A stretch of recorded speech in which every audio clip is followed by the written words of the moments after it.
offering our loving salutations at the Divine Lotus feet of our beloved Lord, Sri Sathya Sai Baba, and invoking His presence on this beautiful morning. Revered elders, dear brothers and sisters, Salam to all of you, good morning. I hope the day started on an extremely and on a very high energetic note with Omkaram, Suprabhatam and Nagar Sankirtan. It was truly felt that we are indeed in Prashantinayam. Thanks Brother Ashwin. For those of you who have missed yesterday's session, which was a very beautiful and an inspiring talk by Brother Amitabh, we are going to have his second session this morning. So for the ones who are attending, who are coming today, I would like to give a brief introduction of Brother Amitabh Das Gupta. Brother Amitabh has spent 23 blissful years basking in the love of our beloved Mother Sai. He joined the Sri Sathya Sai Primary School in the year 1982, and then he went on to finish his grade 12 from Sri Sathya Sai High Secondary School in the year 1994. He moved on to do his graduation from Sri Sathya Sai Institute of Higher Learning in Vrindavan, Whitefield, and he completed that in the year 1997. And finally, he went on to do his Masters in Business Administration course in Prashantinayam, and he completed that course in 1999. Amitabh is immensely talented, especially in the field of sports, received numerous trophies directly from the divine hands. After he finished his education under the direct guidance from Swami, he continued to work in Sri Sathya Sai Central Trust till the year 2005. And during that period, he was instrumental in setting up the shopping complex in Prashantinayam. Since 2005, Brother Amitabh has traveled and worked in many countries, including India, the United States, Europe, and as we call him, Melbourne, his home since 2010, where he works as a senior program manager at Accenture. Just a glimpse for the ones who have joined us today. Brother Ashwin has written much more notes than what I could gather, but what one message I gathered from his talk yesterday, that we all have to operate at the level of consciousness in which our beloved Swami operates, which is full of thoughtlessness. There's no thoughts in his mind, and he lives in the moment. And just to substantiate his point, I'm reminded of a beautiful story, if I may. So this story is of a student who was way back in the 1980s, early 80s. On one particular day, when he had a wonderful opportunity of having a one-on-one interaction with Swami, he asked this question to Swami: Swami, how do we understand the meaning of the word samadhi? Swami said, very simple. Of course, everything is very simple when Swami describes it, because he makes it very simple. He said, and this boy was also into sports and gymnastics and all other activities. So he asked this boy, so you do gymnastics, right? So this boy said, yes, Swami, I do gymnastics. How do you do gymnastics? What do you do? Suppose you have to take a run, and that is an obstacle, you're going to jump that obstacle and make a safe landing. Let's say that's a particular piece of sport activity you're going to do, how you're going to do it. So this boy started explaining that full concept. He said, Swami, I will take the distance from the place from where I'm going to start the run till the place from where I'm going to take the elevation for the jump. So I need to know the distance so that I need to determine what is going to be my speed. Swami said, next, what you will do? Then Swami, I will get ready for the run, because the run is not going to be, and he's not going to start at 100 kilometers per hour speed. So it's going to be in a gradual space. So he says, okay, what do you do? Then Swami said, Swami, I'll start running, and then depending on the distance which I've calculated, I will start running, increasing the speed till like how the plane takes off. It just gives that thrust and then it takes off. And at the time when it comes to that elevation point, I will jump. Swami said, what happens there? At the time when you do the elevation, what happens there? He starts thinking, what happens there? No words to describe what happens there. Because till then his mind is working, planning. At the time when that elevation has to happen, his mind is bereft of any thought. Swami said, that is samadhi. For you, it is just for that millisecond. For me, it is 24/7. So that is samadhi which Swami is always in that moment. And I think that is something which I'm trying to connect with what Brother Amitabh has been really beautifully telling us through his wonderful stories.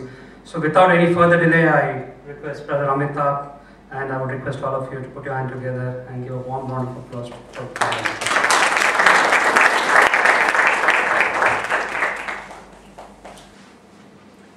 I offer myself and pray that Bhagwan speaks through me and the message is his, and he really enjoys this beautiful satsang today. So just to recap what we did yesterday was we looked at the game of life, and we looked at the goal, right, based on what Swami told us. He told us it is liberation. But that liberation, Swami said, we should not think that the goal is there, but we should come from the goal. That we are in the state which Swami was, where he was always liberated from his thoughts, right? He was always in his heart and not in his thoughts and not in his head. And most of us are always in our head. So we actually talked about that and how Swami really is there in that state, and how we can actually be there is what we're going to discuss today. We also talked about the stance, how we are going to take our stance on a daily basis when we are going to face the first hour of our day. That's going to depend on how well our swing goes, whether it goes right or whether it misses the hole, in golf parlance, or in cricket, whether you hit a sixer or you hit a boundary or you get caught in the slips, right? So how you hold your stance. So, and I also gave an analogy to my recent experience of running a marathon, right? And life is like that. So, and I have a question from yesterday which I need to answer, which I will attempt to answer in our session today. So, how many of us pray to Swami? Raise of hands. Everyone prays? Okay. How many of us, Swami doesn't answer prayers all the time? Me too, he doesn't answer my prayer all the time, right? Sometimes he just avoids it. And someone asked Swami, Swami, what do we need to do so that always you answer our prayers? And Swami gave a very beautiful example. I think it was a student in Vrindavan. And Swami said, all of you pray. He said, I'm going to give you a secret today. Okay? So just hold your breath. So he said, you all, if you have to write a letter, what do? Take a piece of paper, okay? And if you have to write a letter to Swami, and Swami was there in his physical presence. So take a piece of paper, take a pen, and then you pour your heart out, right? You're in the moment, you're just writing everything, whatever is there in your mind, it clears your mind, clears your heart, and it's there in that letter. Then you put it in an envelope, right? And then you say to Bhagwan Sri Sathya Sai Baba, and you post it. Now, will the letter reach Bhagwan? Yes. Anyone saying no? the letter will not reach Bhagwan because there is no stamp in it. You just posted it. You just put it in an envelope not having a stamp. And then Swami says, your ordinary prayers are like that. Okay? You just pray when things go wrong, and that time you want everything, you go to all the temples and you promise this, you try to bargain, you do that, and all of us are guilty of that, right? Okay, and those letters don't reach God. Okay. And Swami said, so what do you need? He said, you need that stamp. If you put that stamp, surely it will reach Swami. And he said that stamp is your personal sadhana. That makes it really effective. That is the channel through which it will reach God. And there's no specific personal sadhana. It's like whatever is suitable to you and whatever is the connection you have with the divinity. He said that personal sadhana will just go and grab Swami's grace. And sometimes even Swami can't do anything. There was once we were in Prashanti Nilayam, we were just seated in the mandir, and there's this caretaker of Kodaikanal. He was a pretty elderly guy, 75, 80 plus, and he served Swami all his life. That was his sadhana.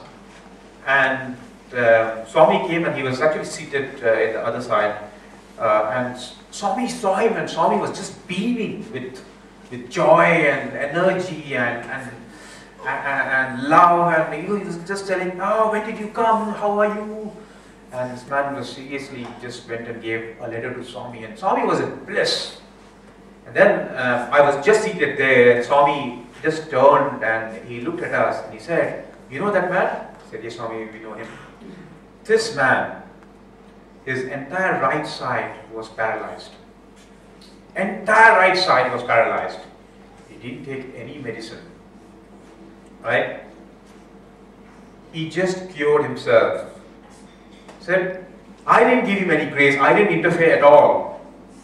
It was his faith in me which just went and grabbed the grace, and I wasn't involved, and he just cured himself. It was so fascinating.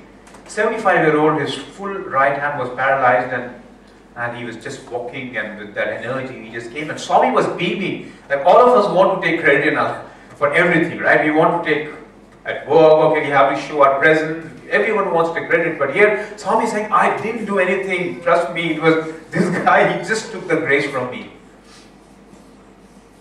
I think that personal sadhana is so very important. And if I give you an analogy of the marathon what I ran, 100 meters anyone can run, right? It's just a short sprint, and you may get a bit pain if you have not really practiced. But if you're going to run a marathon which is going to be 42.5 kilometers, impossible if you don't train. Impossible. You're going to kill yourself, or you're going to stop in between. No chance. Okay, you're going to finish in 8 hours if you really don't practice. And the key thing, if you ask even the world's best runner, if he doesn't train for a marathon, he cannot run really well. Or he cannot even finish, he'll just say, no, I'm not ready. Because it's your muscles, your brain, and everything is linked, and our life is that. If we don't train ourselves, you can't. And like for us, when I started training, I had to train for 16 weeks. And we actually build it up. Start with 6, 7 kilometers, 10 kilometers, then we do the long runs of 30 kilometers. At least 3-4 times we have to run 30 kilometers, then 40 kilometers once or twice. Then we are sure, okay, now I can run that 42.5 kilometers. And everyone has got their experience in uni and everything. We study all year just for that few hours to really pass, because that entire year is the sadhana. Or for example, if you look at a recent, I'm not sure if everyone follows cricket, I really follow cricket, is India was playing Bangladesh recently, and since it is game of life, so I think it makes it more relevant here. There was this player called Dinesh Karthik, right? He was in and out of Indian team for so many years, and he came in. He came in when there were 8 balls. Here, there were 24 runs required, or around 36 runs required, and he had only 8 balls to face. Right, and it is very difficult. You come in the first ball and you hit it for a 6. Very, very difficult. Very difficult. And there were 4 games, and he didn't get to bat 2 out of them. Okay, and he comes, and we thought the game is over. He just comes. First ball he comes, hits it for a 6. Second ball he comes, hits it for a 4, and in 8 balls he wins the match. And the last ball they had to take 5 runs to win, last ball, and he hits a 6. And he tells that he practiced for 2.5 years of pain, 2.5 years of pain, just for those 8 balls. Just for those 8 balls, that was the amount of practice and sadhana and everything he had to do to be in that moment. And for us, Swami has also told us like what we need to do, because when things are good, we don't really need to do anything, right? When there is pressure, when there is something which really comes on you and it's difficult, then you think, oh my God, I have to gear myself up. I need to be in that zone, like especially in sport, right? I used to play sport, I used to play cricket, and when I'm in that zone, it's just an amazing divine feeling when the ball just hits the bat and nothing else. And I'm going to talk about that a little later. So that sadhana was very, very, very important. There are some people in Puttaparthi, like all the time they are chanting Sai Ram, Sai Ram, Sai Ram, Sai Ram. People think they're crazy and like, why all the time? And they said, here we want to be in that mental state so that when we are face to face with Swami, those unnecessary thoughts don't come, and we so that I enjoy Swami's darshan 100%. So I just want to avoid and be in that zone, so I am always chanting Swami's name. I just want to enjoy, I just want to prepare myself for that darshan. Just to enjoy that few moments God is just going to pass by. So that sadhana was very important. Swami says, if we do that sadhana, if we do that practice on a regular basis with discipline, that's what he really emphasized, sadhana with discipline. But that's where when you write a letter, you put the stamp, he answers your prayers. So I want to go a little back to again the stance, which is very, very important on what Swami really emphasized every one of us. This was told, this experience was narrated by, I forget the gentleman's name, who was the youth coordinator of Karnataka, who did that. Sorry? Vinay Kumar. Okay? Very, very impactful, very, very strong experience. He said Swami had called him into his room and into the interview room, and they were preparing for this Atirudra Mahayagna. And Swami asked some of the Pandits to chant Rudram. And they were chanting, and Swami was actually correcting, no, you should sing this way, that way, and all that stuff. And Swami said, let me show it to you. Swami was in very frail health those days, I think in 2008 or so. And Swami started chanting the first Anvaka. And it seems Swami chanted it in one breath. Okay? Even that last sloka is we struggle with actually one breath. Swami chanted, it seems, the full Anvaka with one breath. And these guys were amazed. Those guys who were sitting around Swami were amazed. And like with Swami's that physical frame at that point in time, he was experiencing breathlessness, and this one breath, he just finished the first Anmuka of Rudram. And like people were like wondering how he did it. And then Swami said, you know, it is because this body didn't chant it. It is the Rudra which chanted through this body. Just used this body so it could do anything. And then Swami made this such a very significant statement.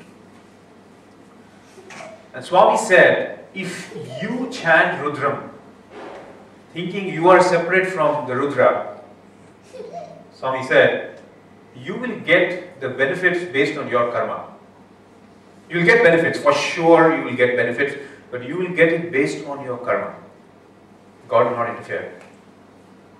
But if you think that you yourself are that Rudra or Shiva or God or that source or that origin, you will get maximum benefit. And that is what he wanted us to be in that state. Be in that beautiful state. There was this Swami used to speak about this particular book called Yoga Vashishta. How many of you heard about Yoga Vashishta? It's a beautiful book. If you haven't read it, I think you should read it. It's a fantastic book. It's the dialogue between Rama and Vashishta. And I think Rama was 16 years old, and Rama, it seems, goes into depression. And he thinks, what is all this world about? It's all Maya, and why am I the king? And I don't know what the purpose of life. And he's totally confused, and he doesn't eat, he doesn't come out. And then King Dasharatha calls his advisor and the priest, sage Vashishta, and that's the dialogue. And in that is one story of Prahlada. And Swami was a big, I'm not sure if fan is the right word. He loved Prahlada. He loved Prahlada. Prahlada is a little boy. I'm not sure if everyone heard about Prahlada. A little boy whose father was a demon king. And he was of a divine nature, because when he was born, he was not in his father's presence, and he was in an ashram, and his father was going and doing penance. And while he was in his mother's womb, he heard only about Narayana, only about Lord Narayana. And when he was born, he was just chanting Om Namo Narayana, and he was very, very devoted to Lord Narayana. Whereas his father was the demon king of the Asuras, or the demons, and Narayana was their prime enemy. And they used to hate each other. And when his son comes and chants the name of the Lord, his father gets really wild and goes and tortures him, and he does everything. He throws him from the hill, and Narayana saves him. To the top of the cliff, Narayana saves him. Gives him to elephants to tranquil, and Narayana saves him. And there are so many things. This little boy, I think he's 6 or 7 years old, or 8 years old, and Narayana saves him every time. And he is not perturbed when they're throwing him from the cliff, or putting him in the fire, or putting him anywhere, giving him poison. He just says, Om Namo Narayana, and he's blissful. Every challenge is put him to death. And he's just chanting Om Namo Narayana, and nothing happens. And his father is really, really perturbed, and he gets angry, and he says, where is this Narayana of yours? Where is this God of yours? And he sort of gets wild, and he says, is he in this pillar? And he says, yes, Father, he's everywhere. He's also in the pillar. And this guy gets wild, and he takes his mace and breaks the pillar, and there Narayana appears and kills him. So that's the background of the story. Okay? For those who don't know, that's all we know, right? We don't know after this what happened. And Prahlada is, say, 8 or 10 years old. Imagine, like, got a very short career, man, only till 8. After that, no one remembers me. Right? People usually mature, okay, 50, 60, okay, then I've achieved something. What? It's only till 8, and now what? I'm no one. And but what happens is he becomes the king. He becomes the king after his father. And then Prahlada, and this is there described in Vasishtha Yoga, and Prahlada thinks, okay, what next? What next? I've already had an enemy and I prayed and God came and killed, and he's like, what is the purpose of my life? And then he starts his sadhana from that day to think that he and Narayana are one. Till now he was thinking he and Narayana are separate.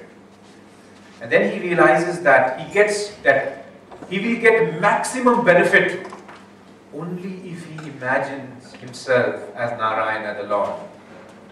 So his sadhana starts from day one, when he starts thinking, he's as blue as Narayana.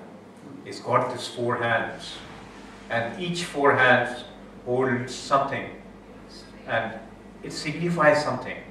And he thinks he's having that, and he's having the splendor of Narayana, and all his enemies are destroyed because he's having that splendor, or they run away because he's in such vibration.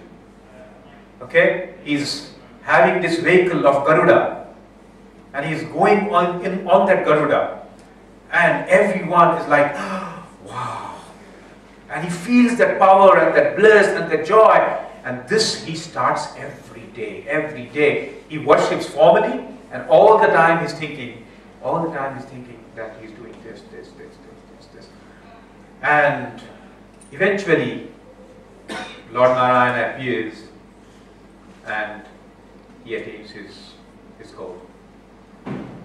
He gets guidance to go into who am I, and he realizes that he is not this, and then for why he had come. Even though he was a king, he had achieved everything, he was empty. He thought, Narayana, I've seen him in a physical form, now I need to go to the next stage of my life. Narayana has saved me, done all these things for me, I need to fulfill and redeem my life to be in that limitless, beautiful, blissful state of Lord Narayana. So, if I look at, how many of you heard of Mother Teresa? That's great, okay. So, someone asked her, Mother, what do you do on a daily basis? You're very famous and everyone knows you. So in our parlance, so what is your daily practice, or what are your daily habits, right? Or what is your daily sadhana? All she said is, every day I go to the streets of Calcutta and I see Jesus in all the various forms he takes. What an inspiration of that. And that's where she was. And the world followed her. The world fell at her feet. When she passed away in Calcutta, prime ministers and presidents came. Right? She didn't have a thing of her own. Or for example, Mahatma Gandhi, when he passed away, he didn't have a property in his own name. There were prime ministers and presidents who were there because they had their sadhanas. They stood for something. And I remember some time ago, Swami saying that, right? Like in such a casual form, Swami said that,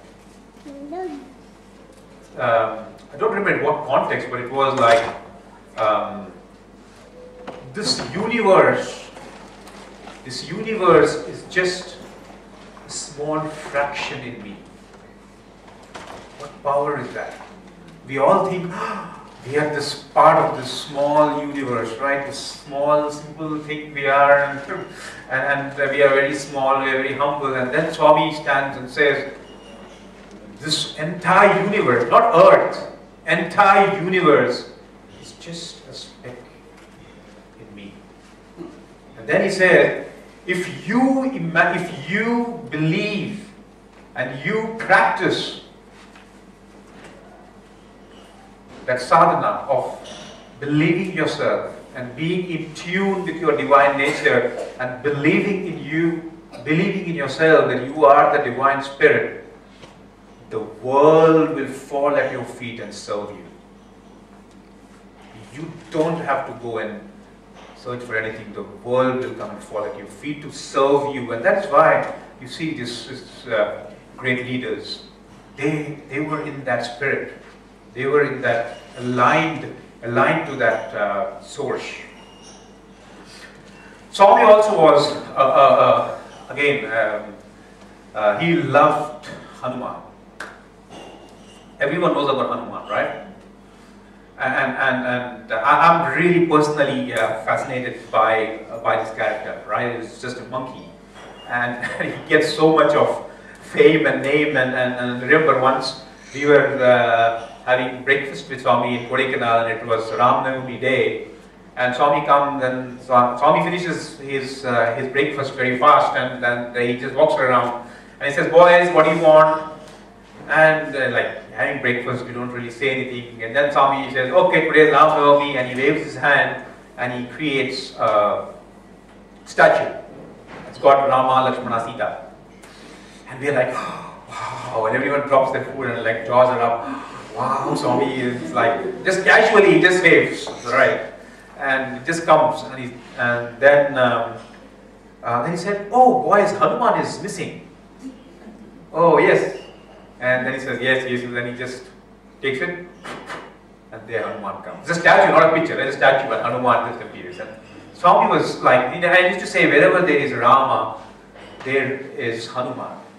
And one day we were, Swami, when we were in school, I think grade 12, and when you are in presence of Swami, your energy levels are high, and you just get some extra push or thrust, and you just talk everything. Swami, I want to do this for you, I want to do that for you. And then after some time, after 1 or 2 days, oh, did I really make the promise to Swami? Oh my God, this is really, I wasn't sure what God has really spoke. Right? That was his presence, that he inspires you so much that when you're associated with him, you just think the lofty things which divinity can do. And there was this classmate of mine who said, "Swami, I want to be your Hanuman. Okay, I want to be a Hanuman." I said nothing like that. And he was like, especially, "Swami, I want to be a Hanuman. I want to be a Hanuman." Right? And I'm not laughing at it because I have also fallen guilty to that sometimes. Okay, so because everyone will fall, because that is his state, right? He induces you into that. Right? So that's the vibration levels of those, I won't say world-class, universe-class leaders, right? And they want you to be in that state. And this boy, "Oh yeah, I want to be Hanuman." And then Swami looked at him and just said, "Be Hanuman. Just be Hanuman." And I didn't think of that till last few years. And like Swami, like the beautiful thing about Swami is, he doesn't directly give you the message, because if you, my experience of as a coach is, when you tell someone directly, they'll never listen to you. They'll say, because free advice, when people give you free advice, just believe that it's not going to be taken. Okay? And same thing for Swami, he never gave free advice. Never. Okay? He knew what everyone wanted, and it was like, he made you search for it, pine for it, and then you value that message. That's what he did. He just said, "Be Hanuman," and he put that seed. And I don't know what he got, but I got it after almost 20 years. Right? What does "be Hanuman" mean? And then, I think it was 1.5 years ago. And to the question of what sadhana you need to do, I was looking at it and I said, okay, what do you mean by "be Hanuman"? And if you see Hanuman's story, right, the fascinating story is Hanuman, I mentioned yesterday, but I can mention it a million times, it just inspires me, right, that Hanuman was just seated and someone had to cross the ocean. One is quiet, silently, he's just seated. And what was Hanuman's sadhana? All the time chanting God's name. all the time chanting God's name, Rama, so that any other thought doesn't need to come in. I'll give you an example. I went to many years ago, I went to a Tony Robbins, who have heard about Tony Robbins? I went for one of his seminars in Sydney, and there is this thing called, what is that? Coal walk, firewalk. Okay? And it's like pure Hollywood. They put music and marketing and all the dancing and jumping, and he just raises your mental state that yeah, you are that invincible person and you can do anything. But one thing he tells you, and he tells you, which is what India has been telling the world ever since. Ever since. He tells you, just chant. He gives you some word which makes no sense. I think it is cool moss or something, okay? If I remember, he said, when you are just in front of the fire, okay, and it's hot, it is real fire, right? Real fire. I went for it twice, once I got burned, because I was not in that state. In the second time, because I thought maybe he's not really put proper coal, and I got some blister. And the first time when I went, I was standing there and like, I'm going to do it, like, is that entire scene is like that. And then he tells you, chant cool mass, cool mass, cool mass. And everybody looking and telling, cool mass, cool mass, cool mass. And what cool mass means? Nothing. Nothing. He says he just heard it somewhere and it's like a mantra, just say cool mass. But he gave the purpose of that. He says, you're saying and mentioning that cool mass so that no other thought comes in. When you're walking in the cold, you're just concentrating on cool mass, cool mass, cool mass, cool mass, cool mass. You're walking and your mind is not on something else, like, oh my God, my feet is going to get burned. What happened if my feet gets hurt? Oh, I cannot run tomorrow. If I can't run tomorrow, oh, I don't have insurance. All those negative thoughts. And he says that if you get those negative thoughts, you will get into it. Because your mind is so strong. And here, what was Hanuman doing? Hanuman was doing that centuries ago. Ram, Ram, Ram, Ram, Ram. Constantly, so that he's doing and yet not doing. And he's allowing that, okay, I don't want any other thought to really come in, and that when Lord's work comes, I am in that state to really make that jump. Whatever it is, I don't know the challenge, I don't know the future, I have no experience, I have never jumped over an ocean before, right? I have never gone and fought the demons, okay? I haven't got any degrees in jumping, okay? I haven't done PhD, okay? It's just, I'm a fresher. But all that I know is I'm just chanting Ram's name, and I'm chanting that I can do anything. Because it is not I who is doing it. Like Rajesh mentioned yesterday, it's not me who is doing it, it is Rama who is doing it through me. If he has given me this job, he very well knows that I'm capable of it. And I said yesterday, Swami didn't really study in Harvard, right? It's just an 8th class, and he can say when an 8th class person, forget his divinity thing, right? An 8th class person can do it, why can't you guys do it? You're so educated, and our mind is, we have been conditioned that, I don't think so, we can really do that, and we can do that. Swami keeps trying to uncondition it. No, just open up, just open up, just open up. Be the witness, and I will do everything for you. And Hanuman jumped. And we know, like, all the challenges in the world he was able to do. So one of the sadhanas I tried, and you can try it yourself, okay? It's really effective. It was like Tuesday, they say, is Hanuman's Day, right? In India. So I thought, okay, let me just do it for a few weeks, right? And I said, okay, I get up in the morning and imagine myself in that state of Hanuman. Okay, what would Hanuman think like? Like I said, what Albert Einstein said, I mentioned it yesterday. Albert Einstein, he mentioned that he wants to see and feel how God thinks. How did he really create all this? So Get up in the morning, experience it yourself and think, how does Hanuman, what will Hanuman do when he gets up in the morning? Will he like snooze the alarm button? Or will he walk like this? And if there are challenges in the day, he thinks, oh my God, just go and grab a coffee and life sucks. No. What will he do? And if you are in Hanuman's state, what will you do? You just sit straight like that. Your body language will be like this. If you see any photograph of Hanuman, no. That confidence, that challenge, and you are in that state, like it is like this. You face any challenge comes to me, I'm not going to do it. Hanuman will do it. Or Swami will do it. Or Rama will do it. Or whoever you relate to, the divine force will do it. There is no challenge. I'm not worried, and that's why Swami comes and asks us, can you tell me what do you mean by worry? We were like, Swami, you should come down to our state to really know what worry is. Now, you don't have vocabulary, but you like, it's just a joke, right? So it's like, how do you manage that? And it was like, I did it for a few weeks. It was just like my state at work was just amazing. And I think I've now done it for a year.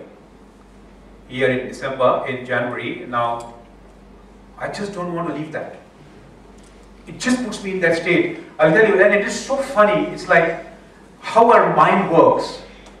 From Monday night, Monday 12 o'clock, it just comes automatically in my subconsciousness. I'm Hanuman. And Tuesday is just amazing. It's just, I'm just in a different state. Boss comes and tells you, do this, no problem. You want to run 2 marathons, no problem. I can do anything. Because I'm in that state. I know that the force will take me there. I am not in it alone, and I know that Rama is there. And all the time, when I worship Hanuman, when I chant Hanuman Chalisa, I just start thinking, okay, I'm not chanting Hanuman, not external to me. And to a crazy person, I sometimes even do arti to myself, and I actually tried that when I was doing Hanuman Chalisa. You should not do it for the public, you may get it. But it is your personal sadhana. That is why it's called your personal sadhana. Right? When you chant Om Tat Sat Sri Narayanatu, how many of you think that Om Tat Sat is yourself? How many of you think it is just totally separate from you? Today when you chant Om Tat Sat Sri Narayanatu, why don't you think that you are chanting it for him? Let's just do it now. Let's do it now and just feel. Don't think you are chanting it for Swami who is separate from you. Think that you are that Purushottama, you are that divine being, and you are chanting it to yourself. And just feel and be in that experience. Let's just try that. Yeah, Ramani? Just be that. It's not separate from you. You are praying to yourself. As Swami said, you get maximum benefit when you think you're doing it to yourself.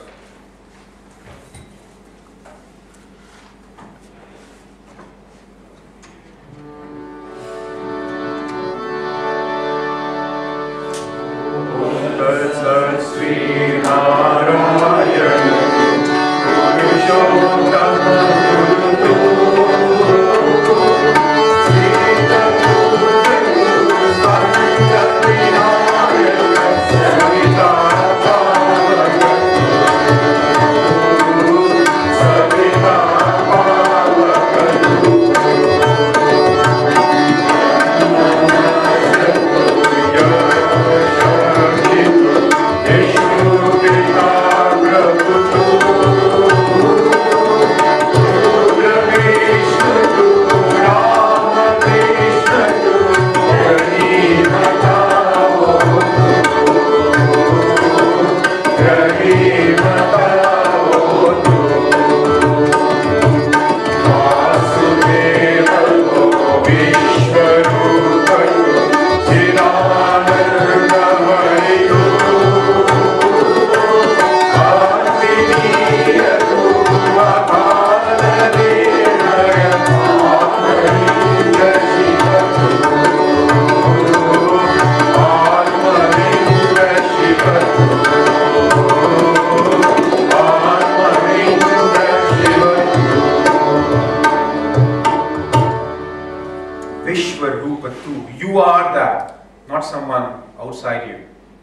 Chidananda, the vastness of bliss, you are that. What is the feeling you get now?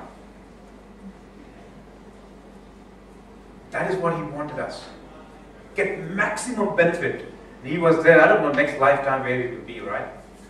I mean, everything will be actually wiped out. And this is the opportunity that just be that. When the bhajan is being sung, when you sing to Krishna, Oh Shama Sundara, I think that you are the Krishna. And you see that beauty and that bliss and that love and the joy is just tremendous, and you just come out of it in a different state. Okay, so that is what he wanted us to do. And try this out, brothers and sisters. Don't take my experience. Just imagine what I'm talking is rubbish, okay? You should do it from your experience. It is your experience that matters and not my experience or anyone's experience. And you don't need to care or root for anybody. It's your experience, it's your life. That's what Swami said. It's your experience that matters. You try out what works for you. But he said, that is how you will constantly be in that state. So, that is the importance of sadhana. Right? Constantly Hanuman, Sai Ram, Ram, Ram, Ram, Ram. So that when the real thing happens, you can make the leap. You don't really, you're not scared of anything. That is why constantly throughout the day, you need to keep chanting Lord's name. One day we were with Swami in the interview room. He called a class, it was a class 12 interview, and someone asked Swami, yeah, it's very difficult. All the time, how can we really think of you? Boys, right? Young boys. Swami, very difficult. How can, not practical. Swami says, why? Why is not practical? And then Swami gives a very simple example. And Swami said, a mother, if she has a child, Swami gives an Indian village analogy. Says, the mother, if she has to go and get water from the well, okay? Imagine those days they didn't have taps, right? The luxury which we have. Mother has to go to the well to go and get water. The man is at work in the farms and the child is there in the home. What does mother do? Prays to Govinda, please take care, goes, gets the well, goes to the well, gets water. Constantly is the mother thinking, okay, I need to do mindfulness and just walk like that. I think that's really great, but what is mother thinking? My God, is she fine? What's happening to her? She's taking the water, she's not thinking about the water. Oh, is my child fine? All the time she is actually thinking of the child. The child is not said. You can do that. If the mother can do that, it is how much interest and intensity you have. One day, Islam. Everyone heard about Islam? Right? Fantastic gentleman. He asked Swami, it's like, we do so much, we are doing so much, but we think that, Swami, give us that one secret, we think we're not going anywhere. Right? We have been with you for so long. What is it, that one thing we need to do, that which will reach you? That. And Swami said, though, I give you just one thing, Swami said, intensity. We start off like, it's just amazing, and me included, right? You're in Swami's presence, I'm going to do this, and after 3-4 days, it sort of goes away, it sort of winds down, and then you're sort of back. And that's why Swami said, again, if I take my marathon example, I'm like, 4 o'clock, I want to go, 4 o'clock in the morning. I just push myself, 5 o'clock I'm there, wow, I feel great. And Swami gives a beautiful example of the pot of water. The pot of water as, if you fill water in the pot and if you leave it in the room, if you come after a couple of days, you see that it's got evaporated. It's natural.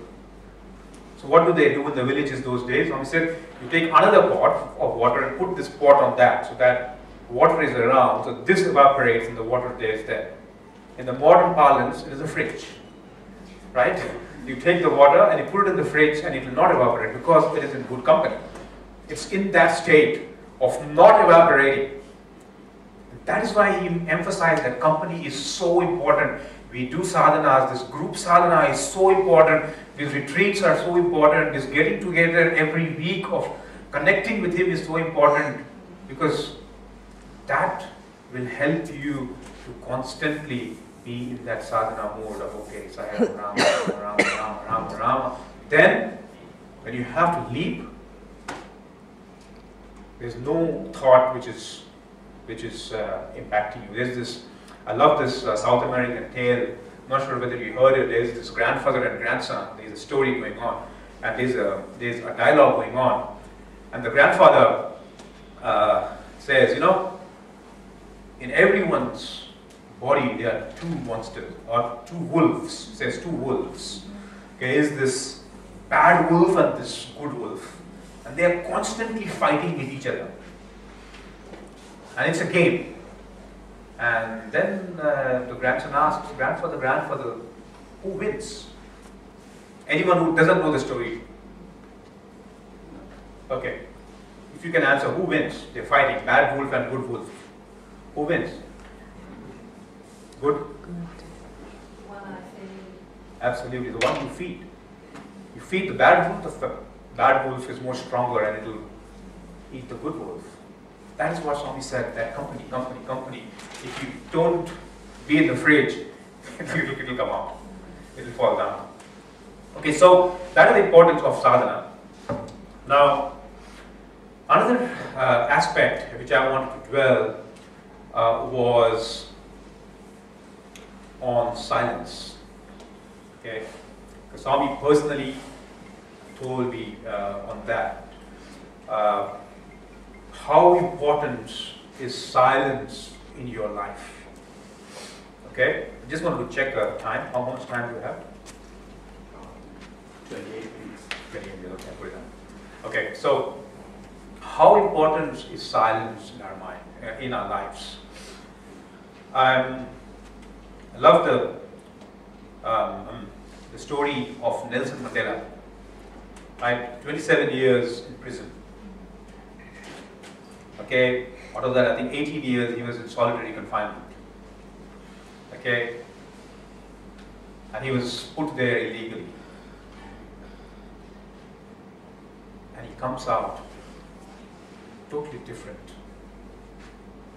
Like, everyone is awed by his presence. 3 million people, 3 million white people rule, what, 20 million or 18 million black people. And he could have started a war, a civil war, and just driven all those people aside. He was silent, and he was forced into that, and he realized that there's no point in doing this. This reconciliation and forgiveness. He learned it through the silence, what he was in. And Swami says, silence, and every one of you know that, silence is where you can hear God's words. I tell you, even Gandhi's personal sadhana was silence. He used to practice silence in extensive periods. Ramana Maharishi, the great sage, constantly in silence. And I'll give you one story which really impacted me from a silence point of view, where especially in terms of my experience with Bhagavan, was when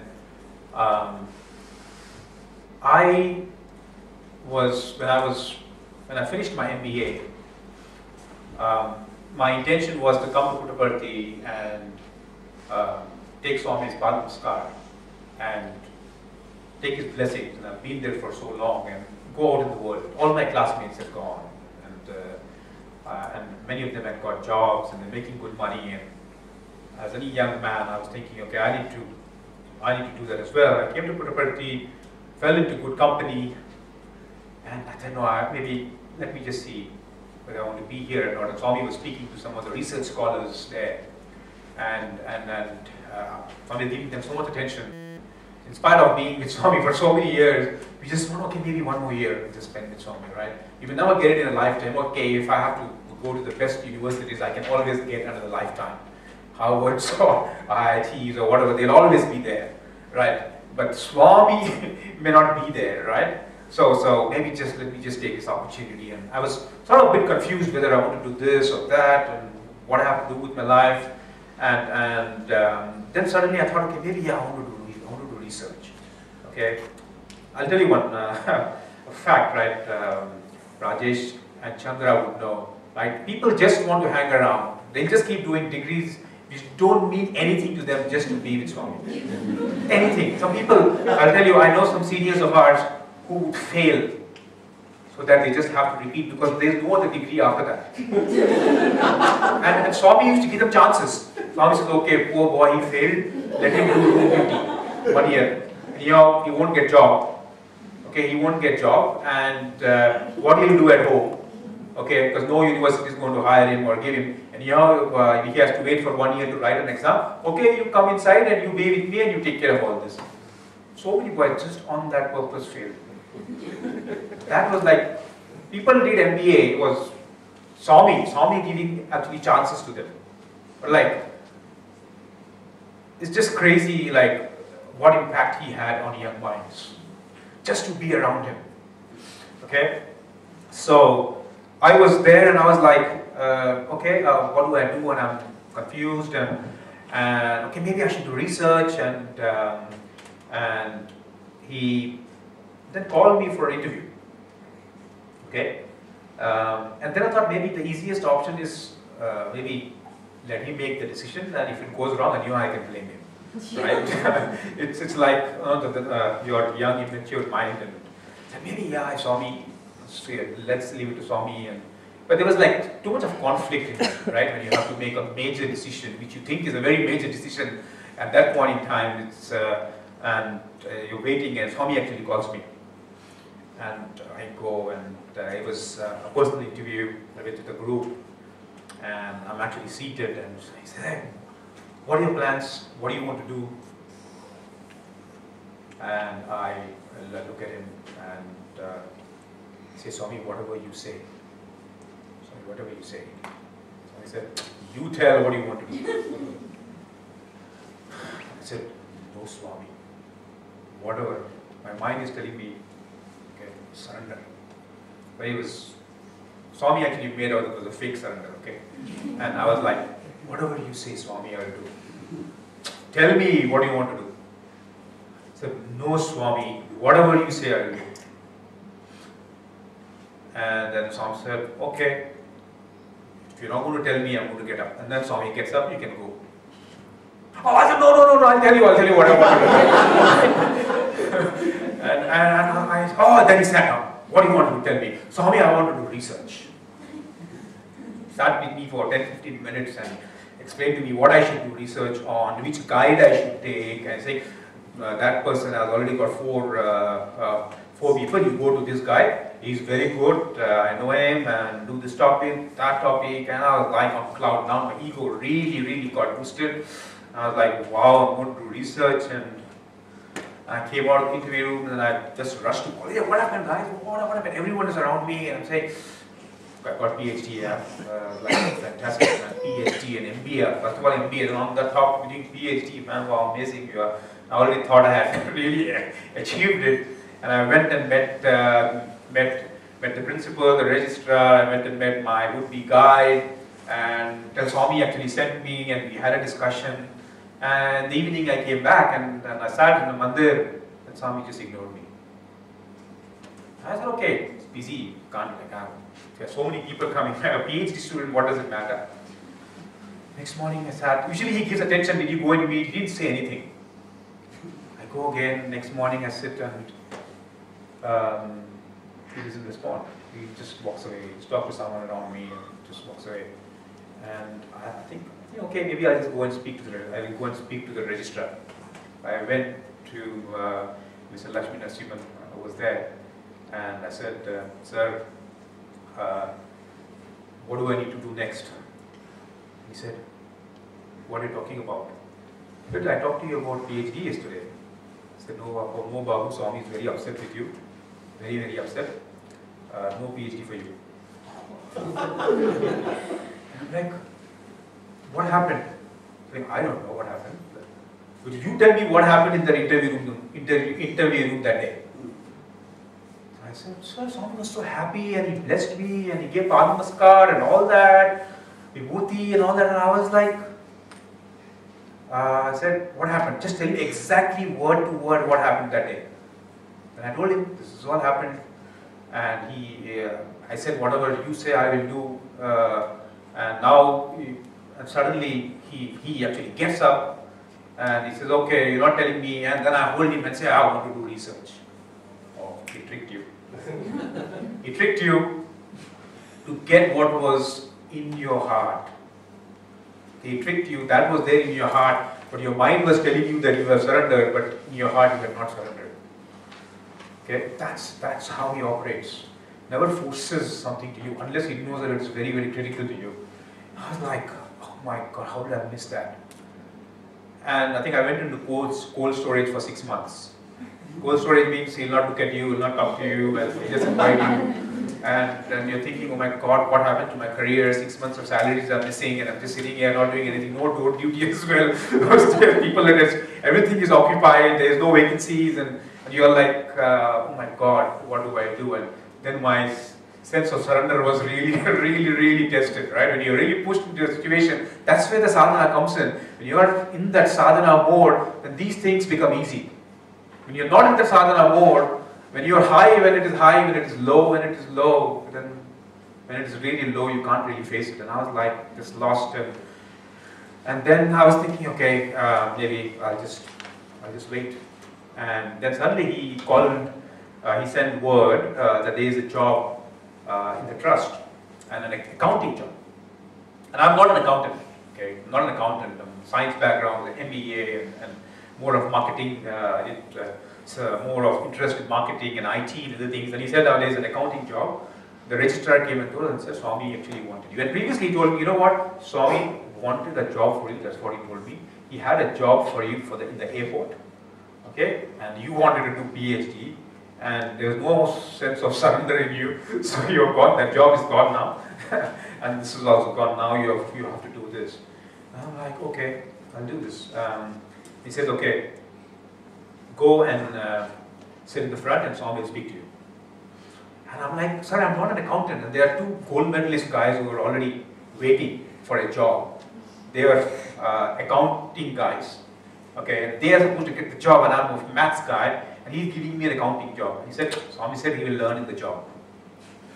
And I'm not in that Hanuman stage where I know that, Ram, if Swami gives me the job, then I'm not doing any sadhana.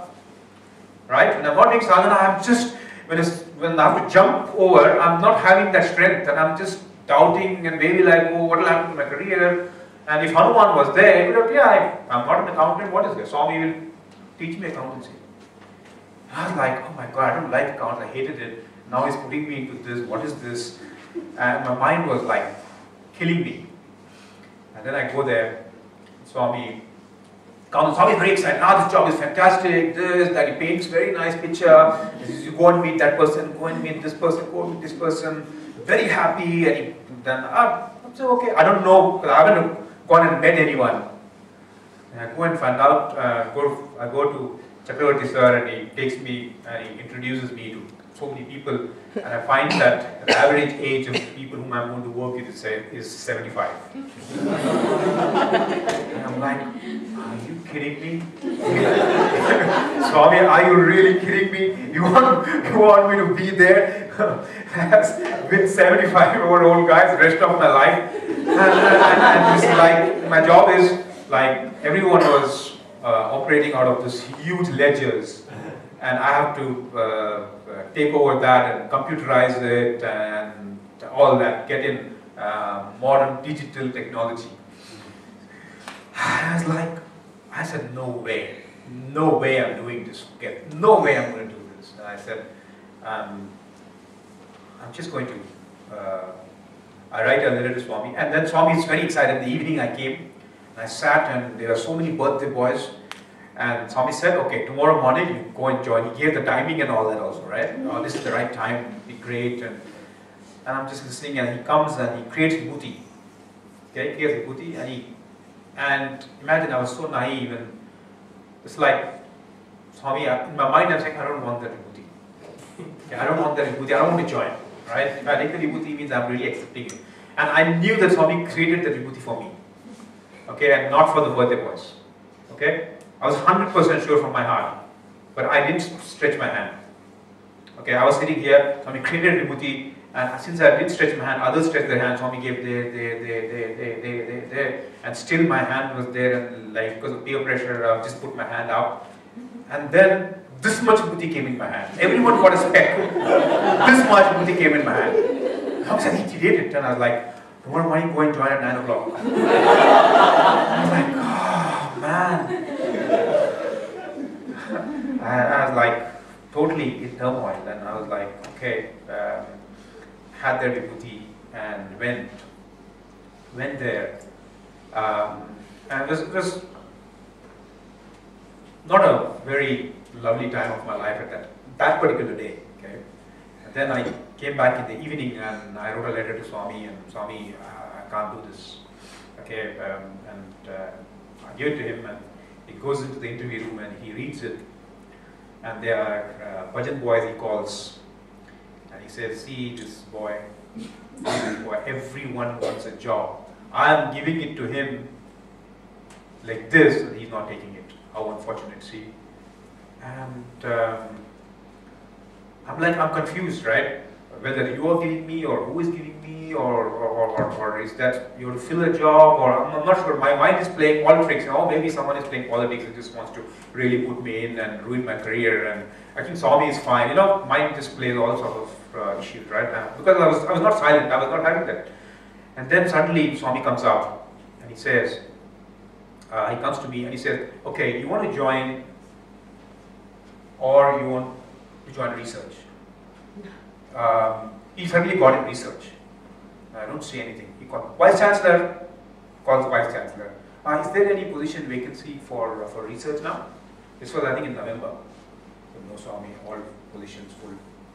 No vacancies, Swami, we can't have it. And I know Swami, right? If he wants, he's the Chancellor, he's the Lord of the Universe. If he wants, he's put people inside, even in the middle of the term. Right? And I knew that this is just a drama. Oh, see, I can't do, even if I want to do Vice Chancellor, we're not allowed to. Very beautiful drama. See, I know how you feel, but see, I can't give you research now. And I'm like, oh, it's okay. And then I'm like, I totally surrendered. I said, okay, forget it. I'm going to be just silent. I'm just going to listen. I don't know what to do. Okay? And I was really, really confused as to I don't know what to do. I'm just going to keep quiet. Then Swami said, okay, so research is gone, or do you want to do this? Do you want to join? Then you go home. Okay? So yeah, I was seated here. He was talking to me. You want to go home, or no, you have only two choices: go home or take research, or take his job. What do you want? I'm just looking at him, just silent. I'm like. I'm like just crying. I said, I don't know what to do here. You know me, right? Now you're putting me in this spot. Everyone is there. My teachers are there. Vice Chancellor is there, and I'm just a young kid, and I can barely speak. Okay, and last time when I spoke, I got in trouble. Okay, so he again walks aside and he looks at me. Tell me, and he takes a letter from there, a letter from here. Tell me, research. You want to go home, or you want to take a job? I'm still looking at him. And he takes letter there, takes letter there. Tell me, you want to know? And he goes like that, and he turns. And he tells all the Vrindavan teachers, see, this boy, he got mad. And then he comes, and he says, comes here. No, then he's actually standing there, and I'm actually seated there. Then he looks at me. He asked me around 8-9 times, okay? And I didn't utter it. Everyone, again, this peer pressure is just too much. People are pushing, come on, man, answer. You're hitting me. I said, quiet, man. It's my life. Okay. And I was just silent. And then Swami stood there, gave this most charming, compassionate, beautiful, blissful smile. He said, I know there's confusion in your mind. Don't worry. Take it for now. It is good for you. I will see later. And that was the most blissful moment in my life. And I just broke down. I was like, it was just like, this is what I wanted. And that day I felt surrender. That day I felt silence. When you are just silent, and when you allow God to make the decision, He pushes you till the edge, and then when you don't know, you just, all the time you've been praying. When you're praying, what happens is you're not silent. You're not hearing God. God is trying to tell you something, but you are praying something else. Right? And then I become silent. I said, I want to receive now. Okay, I don't know. Okay? I've tried that and it's actually led me to troubles. Right? What I wanted. Let my desire now be aligned to your desire. That's what Swami says. When you give your desire, it's very difficult to be desireless like Bhagwan. But the best thing we can do for youngsters, for everyone, is when we align our desires to His desire, that's where the mind becomes silent. And Swami said, it is not just, there was a boy who was speaking on a similar terms, he had a similar experience in front of Bhagwan. And he also talked about silence. When you are silent, then only you can hear the voice of God. And you know what Swami said? Swami said, when you are silent, then only God can hear your voice. What a fascinating statement. Never heard anyone telling that. When you are silent, God can hear your prayer. Till then, there's this noise. What a fascinating statement, isn't it? What a sadhana he is. What a, like, works living with this divine people, divine masters. This is what they really gave us. And I was reading this beautiful compilation on silence. And I just want to end by reading one particular passage. One or two passages, okay? One is very interesting, okay? Especially those who want to really look young. Okay? Dear students, you should not talk too much. The divine energy which is in you will get wasted in the process. By engaging in too much talk, your memory power will fail. And Swami told me personally as well this. Your memory power will get lost and weaknesses will develop in your body. Premature old age will be the final result. So watch out, guys. Okay? It will be the final result. Beside that, you will get a bad name. The most common cause of premature old age and senility is excessive talk. All this is not good. You have to observe silence. From birth, you never developed this habit. You have to develop it now. And I'll end with one final quote.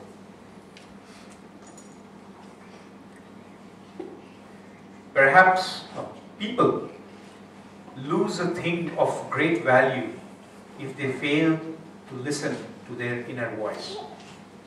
People lose a thing of great value if they fail to listen to their inner voice. Even if they are moving about or resting in a park or beach, they are afraid of being alone. They avoid silence as something detestable. But you can discover your own truth only when you are alone with yourself and there is silence all around you. So with those thoughts, I leave it to Bhagwan to give you the insights.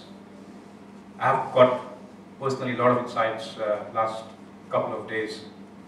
And whichever insights we all have got, let us just keep that with us.